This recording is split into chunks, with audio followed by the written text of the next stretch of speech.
Hi, I'm Abby. I'm so happy you're here with me by this cozy fire.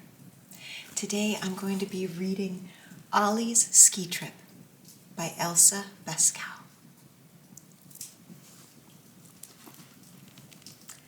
On Ollie's 6th birthday, his father gave him a pair of new skis. He hadn't had proper skis before, just a pair that the foreman's son John had made for him out of bits of plank. So you can imagine how much he wanted to try them out. But winter did not seem to want to come that year. Now and then, of course, it snowed a bit, but even before the ground was white all over, the snow melted again. So Ollie watched and waited and longed for winter and wondered, will it ever come this year? But in the end, it did. A week or two before Christmas, snow began falling in big flakes, and it went on for 2 whole days and nights without stopping. Everything was covered with a thick white blanket. And when Ollie woke on the 3rd morning, the sky was shining blue, and the snow sparkled like millions of stars. Ollie was so excited, he went head over heels 3 times on his bed without stopping. He scrambled into his clothes, not caring if they went on the right way round or not. And then he ran to see his mother. Mom, can I go out now this minute? Listen, said his mother. You must have some breakfast first. And don't forget your mittens because it's cold today. Ollie gulped down his porridge and milk. His mother helped him into his thick coat and long mittens, stuffed a sandwich into both pockets, and told him that he could stay out until dinner time. Then he waved goodbye to his mother and his little brother, and fastening on his new skis, he skied over the thick white snow towards the forest. The trees were so pretty, and as he went deeper into the forest, they looked even more wonderful. It was like going into an enchanted palace. And Ollie said to himself, "Thank you, King Winter. I'm so glad you came." And the next moment he almost fell over backwards with surprise, for there in front of him stood an old man, glittering white from head to toe. Ollie stared at him. "Are you King Winter?" he asked. "Oh, no," said the old man. "I'm only Jack Frost. What do you think of the forest today?" "Did you do it?" asked Ollie. "How did you make it all sparkle?" "It's easy," said Jack Frost, and he breathed on Ollie's coat.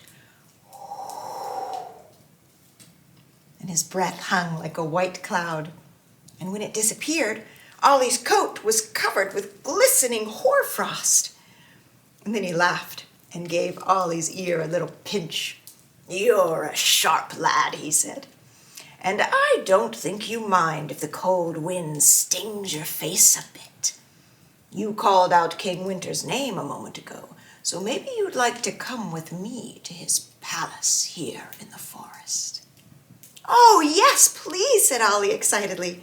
So off they went through the forest, Jack Frost first and Ollie following. And all of a sudden, Ollie began to sneeze.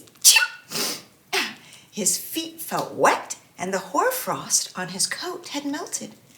Just then, a strange old woman came stumping through the forest in big black galoshes that squitched, squelched with every step.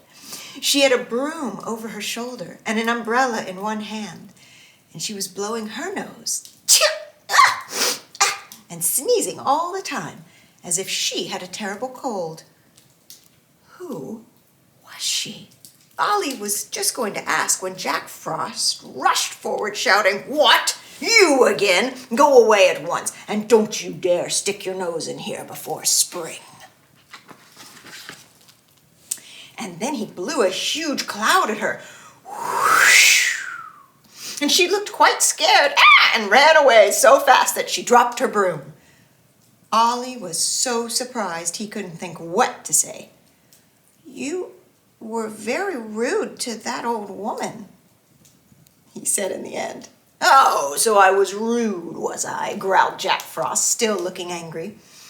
"Well, nothing makes me crosser than that woman, Thaw. Just look at the mess she's made here." And he pointed to the nearest tree, where the frost had already begun to melt. And then he went around breathing on everything and made it all as lovely as it had been before.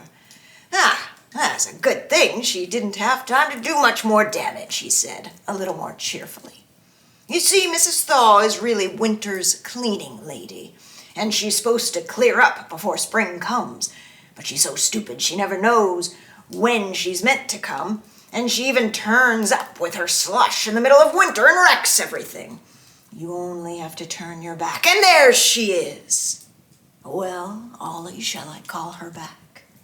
"No, don't do that," said Ollie, horrified. "She doesn't have to come back, does she?" "Oh, no, I've scared her away for a long time now," Jack Frost said. "But you can never be quite sure with her. I'd make the most of the snow if I were you, and I'd use my skis every day. But now we must hurry. It's not far to King Winter's palace." Before long, they came to a huge castle. It was built of snow and guarded by 2 polar bears. The bears sniffed at Jack Frost like friendly dogs as he and Ollie walked through the gateway. And then they went across a courtyard and through an iron-studded door made of polished ice. They came into a huge room, and at the far end, 2 walruses stood beside a throne of ice, and there sat King Winter, and his calm face looked stern. And for the first time, Ollie shivered and felt a little afraid. But Jack Frost led him up to the throne. "This is a very nice boy, Your Majesty," he said. "A little while ago he was so pleased that you have arrived that he was calling your name in the forest." And then King Winter smiled, and his eyes gleamed like the northern lights. "And I'm glad to hear it," he said. "You do know how to ski, I suppose?" "Oh, yes," said Ollie. "And toboggan?" "Yes, head first and feet first and sideways too," said Ollie. "And skate?" "Well, I haven't got any skates," said Ollie. "Well, no reason why you shouldn't have some," said King Winter. "But now that you're here, would you like to look round my palace?" And he nodded to Ollie, and Ollie bowed a very deep bow and followed Jack Frost into the next room. The walls and the high curved ceiling were made of hard-packed snow. A fire burned in the middle of the floor, and the smoke went out through a hole in the roof. And round the fire sat little people, working away happily. The men were making ski boots, and the women were knitting thick socks. They were so busy, they hardly had time to look up, and Jack Frost didn't like the fire, so he hurried through the room quickly. In the next room, some girls were knitting ski mitts with long cuffs and embroidering them with red roses. They were very busy too, but they did have time to look up at Ollie. Then he came to a room that looked like a big workshop, where some boys were building skis and toboggans and sleds, while in one corner, others were making skate blades. They all worked so fast, and Ollie watched and wished that he was as clever with his hands as they were. "Why are you so busy?" Ollie asked one of the boys. "Well, we've got to hurry now if we want to get finished by Christmas," said the boy. "You see, everyone wants their presents for Christmas, but we'll be going out to play in a moment." Just then, a gong sounded, and all the children streamed out, sweeping Ollie along with them. And what a time they had! Everyone wanted to play with Ollie, and he joined in with everything. First, they skied down a slope with big dips in it, and then they taught Ollie to skate on the pond. And next, they built snowmen with a big snow castle that they all stormed. And soon there was a huge snow fight with with snowballs flying about in all directions. Then they tied their toboggans together in a long line and slid down the slope, bumping over the dips, and all of a sudden there was a loud whistle, and in a flash the children had disappeared back inside the palace, leaving Ollie standing by himself, panting and hot. Had a good time? Asked Jack Frost, appearing suddenly. Oh, yes, said Ollie. That's good, said Jack Frost, with a pleased smile. Then he harnessed a reindeer, stepped onto Ollie's skis, and with Ollie holding on behind him, they drove off. Jack Frost knew a shortcut home across the moor where Ollie used to pick cloudberries in the summer. At the edge of the trees, Jack Frost said goodbye.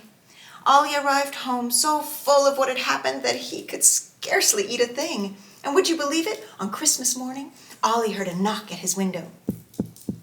He tried to look out, but he couldn't see a thing because the glass was covered with the loveliest frost flowers.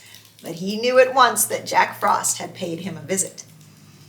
He went out onto the porch, and there lay 2 parcels. One was for him, and in it a pair of magnificent skates. And in the other, there was a toboggan for his little brother. And that winter, Ollie used his skis and skates nearly every day because Mrs. Thaw kept out of the way for longer than usual. And perhaps she was afraid of Jack Frost, or maybe it was because whenever it looked as though it was going to thaw, Ollie and his brother went outside and said, Mrs. Thaw, please don't sweep our snow away. You'll come again another day. Whichever it was, she didn't come again all winter.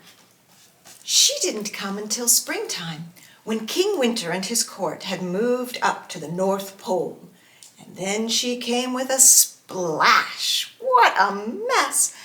Whatever Ollie said then didn't help, not even when his little brother pleaded, Dear Mrs. Thaw, please go. Don't take away our snow. She didn't stop until there wasn't a speck of snow left. Rain poured down in torrents, and last year's withered leaves were sent whirling away by her broom, and everyone seemed to get a cold. Ollie was really angry with Mrs. Thaw. But one lovely day, Spring came driving up in her airy carriage, drawn by white butterflies, and then Ollie saw Mrs. Thaw as she stood by the side of the ditch, wearing a brand new apron. She curtsied to Spring, beaming with delight. For the first time, Ollie really liked Mrs. Thaw and knew that she wasn't so bad after all. But he did wish she would learn to come at the proper time. The end. Thank you for listening and sharing a little bit of space and time with me. I hope you're feeling safe and loved. Bye for now.